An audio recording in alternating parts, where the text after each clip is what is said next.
problem is not the citizens of Kenya. The problem is the leadership. From Inspector General Kancha ashamed. I'm never happy. Every other time I hear that there is a traffic officer who has been arrested collecting bribes. To Brian Odhiambo's body discovered. Si watupe tu hiyo mwili, tuende tuzike, tukue na amani, hawatatuona kwa barabara. How do authoritarians shut down critics? Authoritarians begin by arresting and charging anybody that criticizes them. Corruption caught on camera. Day 20.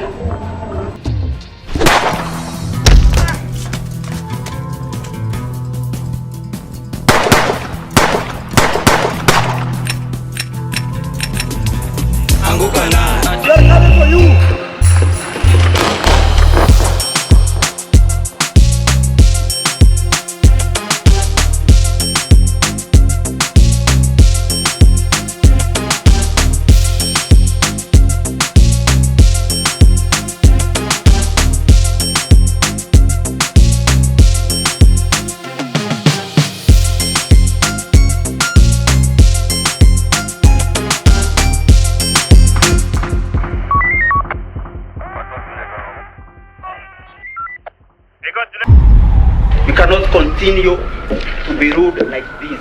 Being ruled by sick people, by mad people, by liars and thieves and criminals. Hello, how are you? Welcome back to ShowNewTrend. I'm your host of today and my name is Elvis Derry. Since the Gen Z decided to be vocal in the political arena, holding the government accountable and politicians accountable, fighting for a better future and a better governance for Kenya, many of them have gone missing. Many of them have been abducted, arrested, tortured, and even worse, get killed. But the fight still continues. The journey still continues. Authoritarians are using their full power to silence Kenyans, to silence the Gen Zs, and to shut down critics. Just listen to what journalist Larry Madowo had to say about this. Authoritarians begin by arresting and charging anybody that criticizes them in the hope that it instills fear in the people. When that does not work, they restrict social media. They ban certain social media companies. And when that does not work, they shut down the internet. Kenyans, Comrade Odhiambo, who went missing in Nakuru last month, his body has been recently found floating on Lake Nakuru. But after this discovery, the game rangers went on again to disappear with his body. Listen to what Brian Odhiambo's mother had to say about this. Watu yenye tulipata, vijana walipata kijana wangu kwa maji on Monday. Wakitaka kumtoa, boti ya game park ilikuja na wakusugulika hata na wavuaji ya samaki. Wakati walisema huyo ni Brayo, walikoku bunduki wakitaka kushuta hao vijana. Hao vijana wakatoka na wakachukua tu hiyo mwili na wakaenda. Hawakusugulika hata na hao vijana. Ni hiyo mwili walisugulika nayo wakachukua na wakaenda nayo. Sasa naomba tu kwenye walichukua hiyo mwili wakapeleka. Jana tulienda kwa Jack kuangalia kama kuna mwili yoyote imeingia hii wiki. Tukapata hakuna mwili yoyote imeingia kwa Jack hii wiki. Si watupe tu hiyo mwili, tuende tuzike, tukue na amani, hawatatuona kwa barabara. Why are you giving Brian Odhiambo's family a hard time? You have already inflicted enough pain to the family and to the Kenyan people. Enough is enough. I'm just wondering, where is justice when you need it the most? So kuna kijana alijitokeza jana, ametoka huku hivi Ronda, akakuja akatuambia kuna mwili ilipatikana kwa maji na ilikuwa kwa gunia, but waliona mguu. Na wali suspect ni Brayo kwa sababu they immediately waliona wamechukua hii mwili. Kitu yenye hao watu walifanya, walikuwa kubunduki na wakashoot juu. Hawa game rangers walikuwa wawili. Na vijana wangeweza kufanya anything kwa sababu pia walikuwa wawili. So ile by the time walikuwa wanataka kubeba waitoe nje ya maji, ikape nao hao walikuwa shafika na boat. So sisi tunashindwa je, hii mwili yuko kwa Jack? Hii mwili hayuko mahali popote kwenye sisi tunaweza itrace. Simu kama ukweli walipata mwili, si hawa KWS wangetoa tukuje tujue aje mwili ni ya nani, ama wangepeleka kwa Jack twende tutafute tujue ni wa wapi. Lakini sasa kama mwili ilionekana, walichukua mwili wakapeleka wapi? Acheni kutusumbua, wacheni kutusumbua, kindly tupeni Brayo. Is this the future that the Kenya government promised the people of Kenya during campaigns? injustices after injustices taking place every day. And I'm just wondering, where will the Kenyan people run to when they need help? Where will the Kenyan people run to when they're in trouble? Where will the Kenyan people seek refuge? And for how long will we keep on losing our people, losing our children, losing our brothers and sisters, our mothers, the young people of Kenya, the future of Kenya? Like seriously, Kenyans, it is time to take action. Listen to what We Don't Have a Country here to say about Brian Odhiambo's case. Okay, so Brian Odhiambo's body was found last night floating in Lake Nakuru. And once the KWS Rangers knew that his friends had discovered his body, they came cocking guns and forcefully took the body away, okay? There's something that I wanted to reiterate to the state or to the political class in general or to the rogue colonial state. Mkiwa online, you know, when you're reading funny Kasongo tweets or you're seeing funny TikToks of people making fun of Jambazi and his rogue terrorist regime, mnaonanga hizo vitu mnakuwa like ni kelele, or plus even those tweets and TikToks, they are, most of them or most of these popular people on social media, 99% of them, they are all politically correct, okay? They won't tell you the way we are going to drag you out on the streets and put your heads on pikes. Okay, they'll just be saying, sijui, Maraga, sijui, Matata, sijui 2027, sijui, the way Babu Owino, sijui is sucking whose cock, Sakaja, sijui.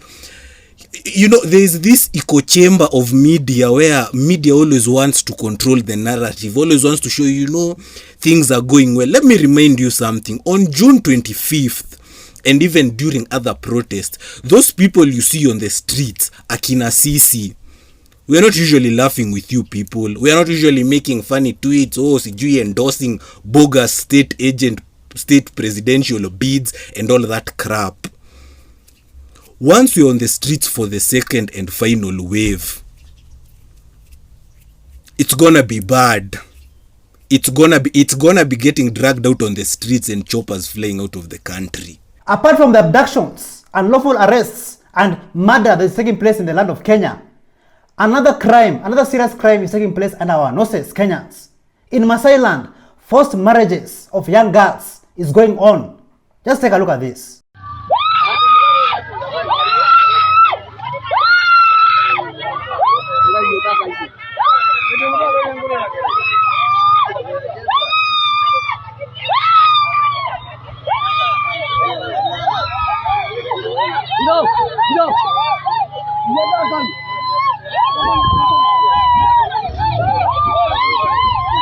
How is this possible, Kenyans? Forced marriages in these modern times in our country. Like, where are we heading towards a country, Kenyans? Northeastern and coastal leaders are also another problem. Pure jokers, just looting. And when it comes to corruption, they will put their religion aside and fill their stomachs and blame other regions for being underdeveloped. Just listen to this. Angalia kaunti zote ambaye wanaongozwa na viongozi wa Waislamu kimaendeleo wako nyuma. Kwa sababu gani? Wote wamekuwa leo wafisadi. Kila moja anataka kutengeneza nyumba Karen, kila moja anataka kununua Prado ya V8, kila moja anataka kuweka na kusave pesa nje ya nchi. Nani atasaidia hawa Waislamu maskini ambaye kwamba muliapa na Qur'an ya kuwa wallahi tutawasaidia, tutajenga barabara, tutawapatia maji, tutawapatia uhai na dawa na afya wapi? Lakini mjue yeyote katika Waislamu ambaye atakufa ati kwa ajili ya amekosa dawa, ama atakufa kwa ajili ya amekosa maji, ama atataabika kwa ajili ya amekosa barabara, na hiyo hali ikamtatiza mpaka akakufa, na wewe uko juu ya kiti na umeapa na Qur'an, wallahi kesho tayarisha maswali yako mbele ya Allah. Fama aljawabu idha suilna wa rabbuna Allahu shahidun bima fa'alna. Viongozi wamche Allah, waogope Allah. Uongozi unakuja leo na unaondoka. Hii dhulma ambayo mnafanya, hii pesa ya umma ambayo mnaiba, hii mambo ambayo kwamba mnafanya juu ya ardhi, wallahi kuna siku ambayo kwamba hesabu yake itakuwa ni kubwa mbele ya Allah, na hiyo siku muandae na mtayarishe majibu yake. Mandera County Secretary by the name of Bilo Isaac Hassan has hit the headlines by flaunting a luxurious car in Dubai. Despite receiving 12 billion annually Mandera people are still dying of hunger and thirst. Kenyans, just take a look at how your taxpayers' money is being wasted.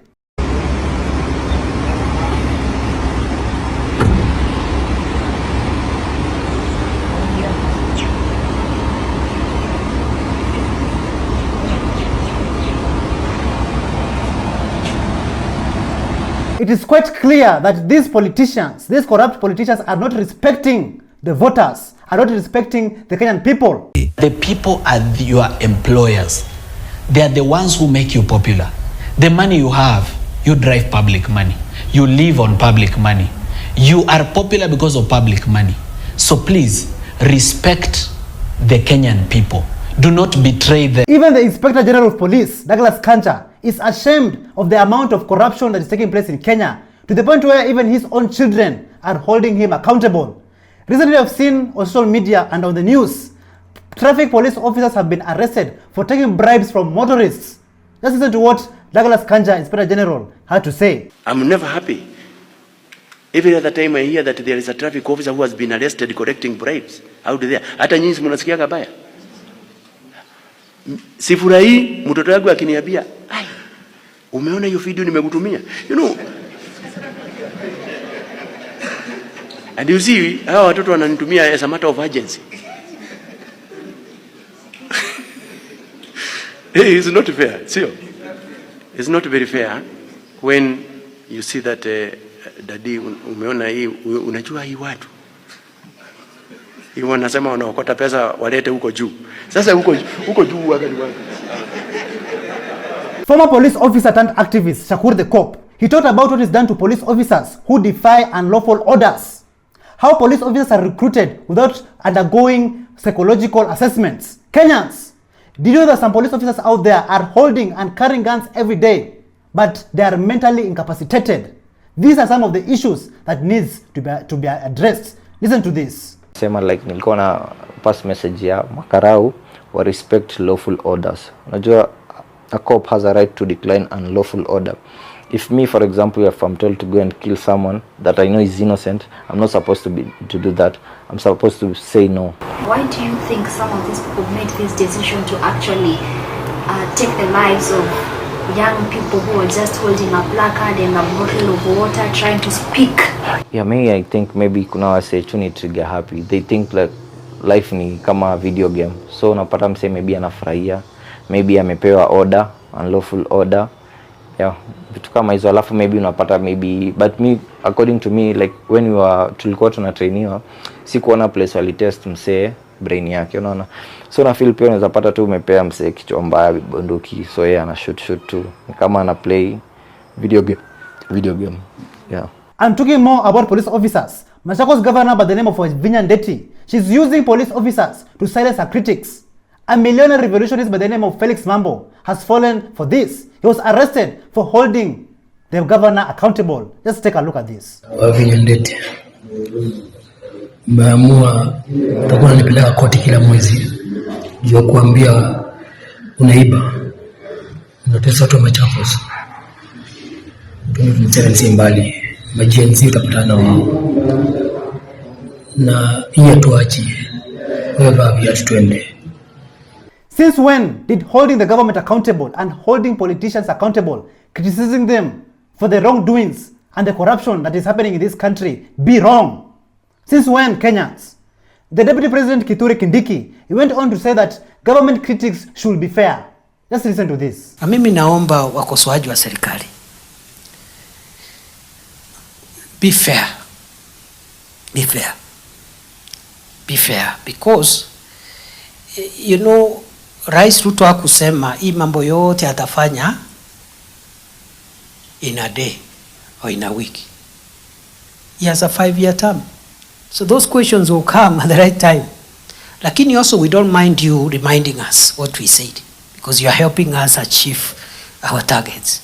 Kwa sababu sasa once we achieve our targets, I wonder what these characters will say. Sababu hii wanasema hii haijaanza, hii haijakamilika, itakamilika. And then you will have no story. I'm just wondering, how can government critics be fair, but when they criticize, they end up being abducted, unlawfully arrested, killed, tortured, and disappearing without a trace. How can they be fair? Mr. Deputy President Kithure Kindiki, tell us in the comments down below. Mambo ya abductions katika Kenya yetu ya watoto iishe. Na abductions doesn't matter whether you are in Kenya Kwanza or in Azimio or in which party. Mambo ya kushika watoto wetu kwa barabara bila kujua anapelekwa wapi iishe. Japhet Mayora Isaboke, who is Kilgoris Principal Protection Council, he was caught on live camera Kenyans receiving bribes. Like, it seems like these people, they don't understand why we are fighting for better governance and a better future for this country. They really don't understand. They're still taking part in corruption on a daily basis. Kenyans, everything that is hidden shall come to light. Take a look at this. So that you also no, huyu madam aliniambia the moment DPP anapeana tunakwambia ni sawa peana de 20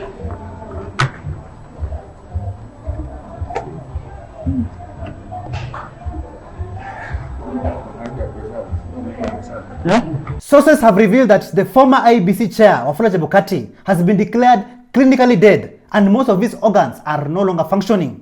And this family has been asked to make a decision on whether to switch off the life-supporting machines. Listen to what Dr. Bombi Seraki had to say about this. Have you seen what's happened to Wafula Chebukati, where the head of IEBC, they're saying he's either already checked out or he's like on life support. Barely 48 hours after Baba lost the African Union chair election. Isn't that just a little?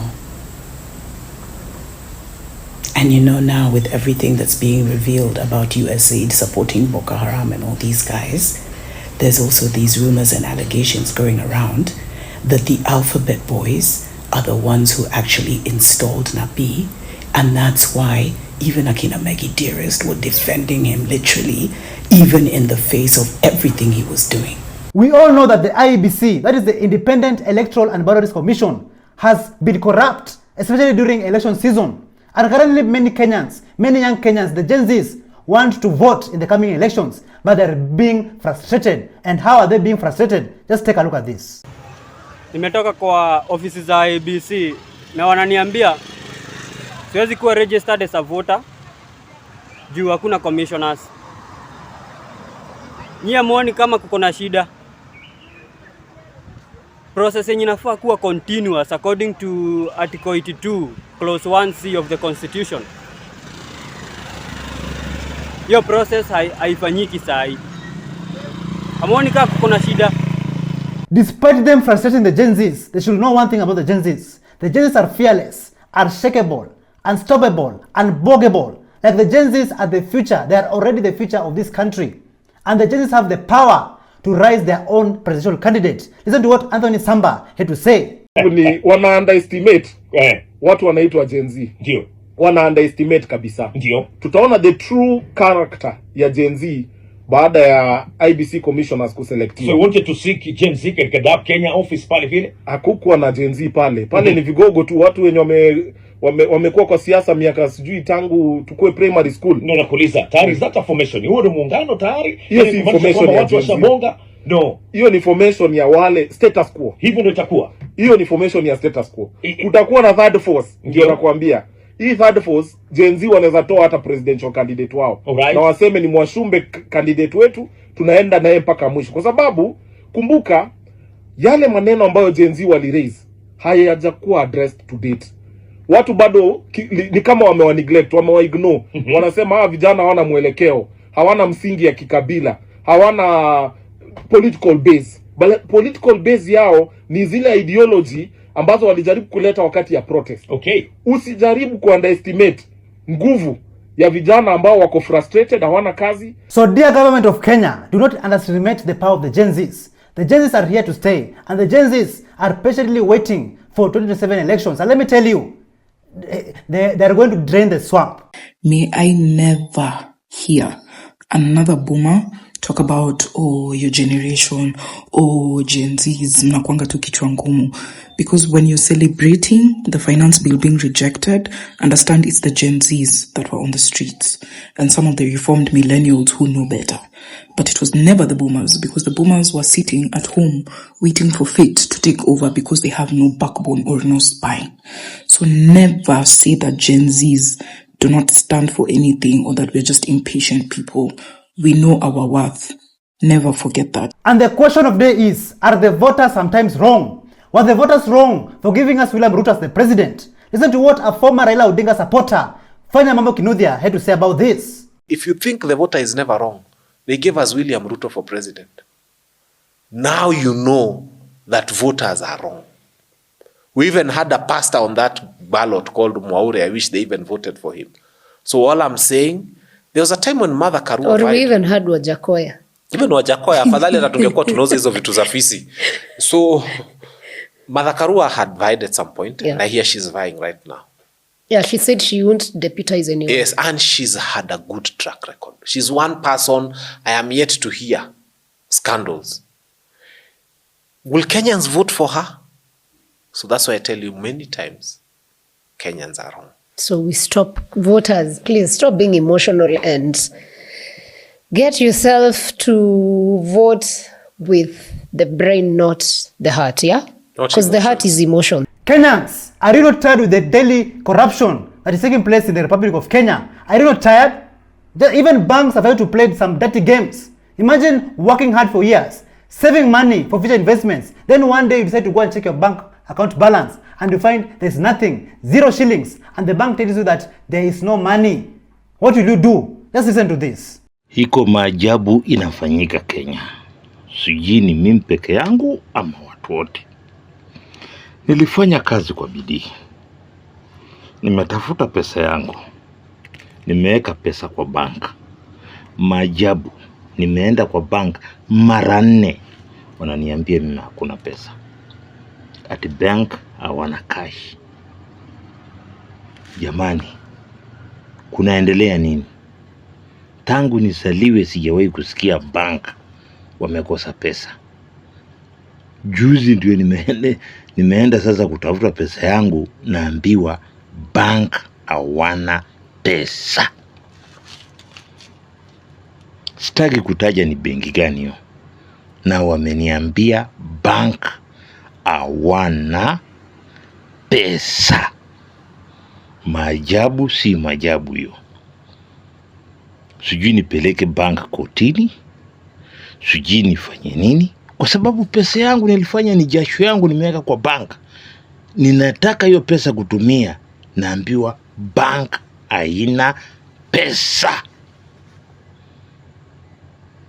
Sijui nitafanyaje.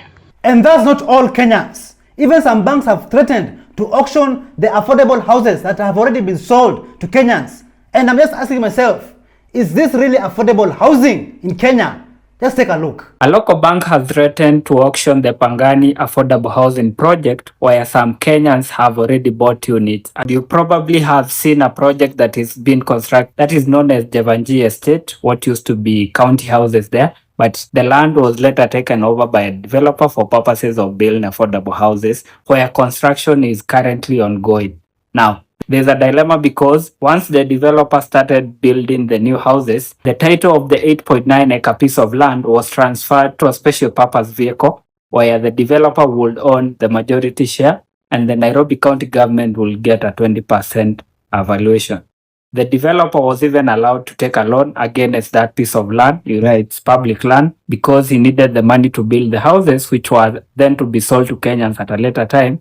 He got a loan from a local bank that was about 1.9 billion. The land was valued at about 1.8 billion. And now the developer has defaulted on that loan. And the Nairobi County government now is claiming that the land, which originally belonged to the county, was greatly undervalued. That is to say, if you take 1.8 billion by about 8.9 acres, you will say each acre was being valued at about 200 million. These houses were under the affordable housing program by the government, but the bank says if the developer does not pay up, they'll have to auction the entire project to recover their money, because the collateral given to them is the title deed of the land. And even if the county is disputing the process, the title is already held as collateral for this piece of land. There are also other issues where there are claims that the developer is already using the piece of land for other activities unrelated to the affordable housing project. To be honest, Kenyans, we cannot continue to be ruled like this by sick people, mad people, liars, thieves, and criminals. Like, enough is enough. Just take a look at how a fearless activist by the name of Julius Kamau injecting. We cannot continue to be ruled like this. Being ruled by sick people, by mad people, by liars and thieves and criminals. These are the people who are in power in Kenya, in Africa. That is the situation we are living in. That is kind of life we are living in. That's why people are dying and nobody cares. Poor people are suffering, nobody cares. So I don't know what's the role of the government. I don't know. I want to know today, what's the role of the government? To protect the people or to kill the people? Or to make the people suffer? I think we have failed our people. The government has failed, everybody has failed. We have also failed ourselves. I don't know, my concerns will not allow me to keep silent. And at any time, at any moment. I don't know whether this is going to come up anywhere, but we must have this debate. We must have this conversation. We cannot continue living in fear. I see a lot of fear in this country, a lot of fear in the courts. Just yesterday we saw a magistrate who was shot by a police officer. I want to speak, my dear friends. I want to speak because when you try to tell me to keep silent, my heart is burning. You know, it's burning because of this country. Because for 60 years we have been living like we are not human beings, like we are half human beings. We are considered like children of a lesser God.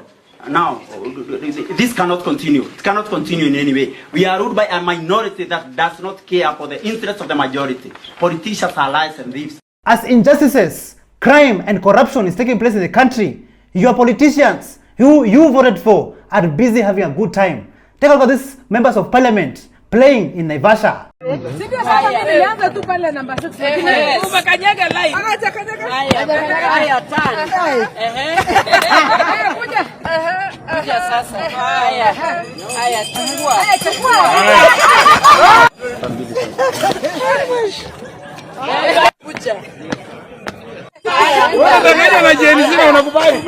Umedanganywa na GenZ.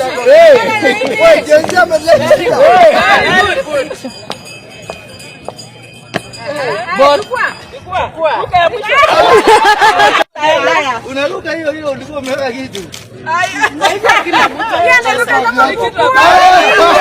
The Kenyan people are being frustrated each and every day, to the point even where comedians have also decided to use their platforms and their voices to speak out and be vocal. Just take a look. I'm actually very excited because Ruto got haircut in Isiolo. Yeah, that's what's up. Yeah. Do you know how shitty of a person you have to be haircut by people in Isiolo? Like, people in Isiolo still think Kibaki is the president, but they know Ruto must go. Like, how bad can you be as a person? You know, like, what do you know about Isiolo, sir? Exactly, but they know.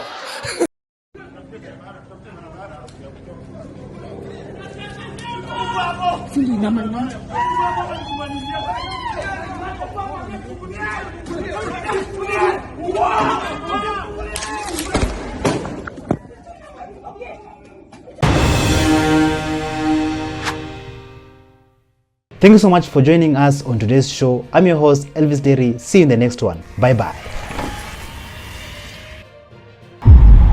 We cannot continue to be ruled like this. Being ruled by sick people, by mad people, by liars and thieves and criminals.